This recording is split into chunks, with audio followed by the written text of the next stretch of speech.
ஒண்ணு, இரக்கம் பாராட்டினான், அன்பு பாராட்டினான், தேவனுடைய சத்தத்தை கீழ்ப்படிந்தான். ரெண்டு சொல்லுகிறேன், choice or revealed.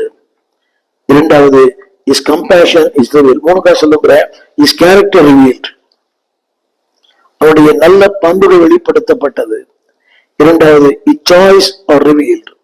அவருடைய திருந்துதல் வெளிப்படுத்தப்பட்டது. மூன்றாவது, his compassion is revealed. அவருடைய அந்த மனதுருக்கம்.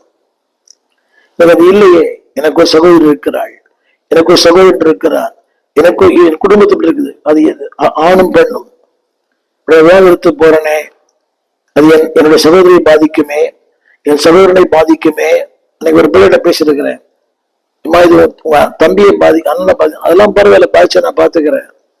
கொஞ்ச நாள் பேசுவாங்க, அப்புறம் மறந்துடுவாங்க. இதெல்லாம் போலித்தனமான, அர்த்தமற்ற, அயோக்கியத்தனமான வார்த்தைகள். வாழ்த்து மூன்று சொல்கிறேன், his character is revealed, his choice is revealed, his compassion is revealed.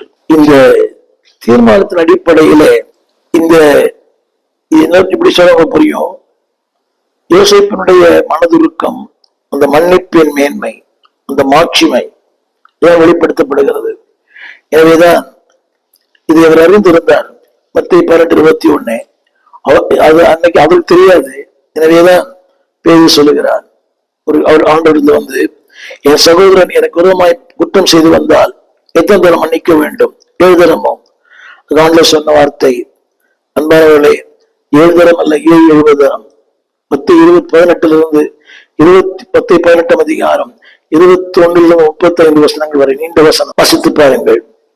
கடைசியாக சொன்ன வார்த்தை, நீங்களும் அவனவன் தன் சகோதரனுடைய தப்பிதங்களை மனப்பூர்வ மன்னியாமற் போனால் என் பரமபிதாவும் உங்களுக்கு இப்படியே செய்வார் என்றார்.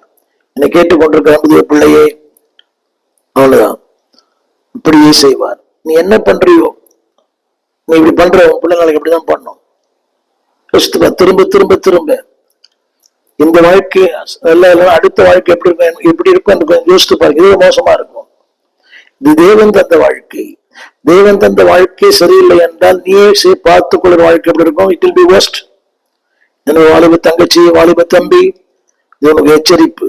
இந்த கிறிஸ்துமஸ் செய்தியில திரும்ப சொல்லுகிறேன், நீ தப்புகளை மன்னியாமற் போனால் உன் பரமபிதாவும் உங்களுக்கு இப்படியே செய்வார்.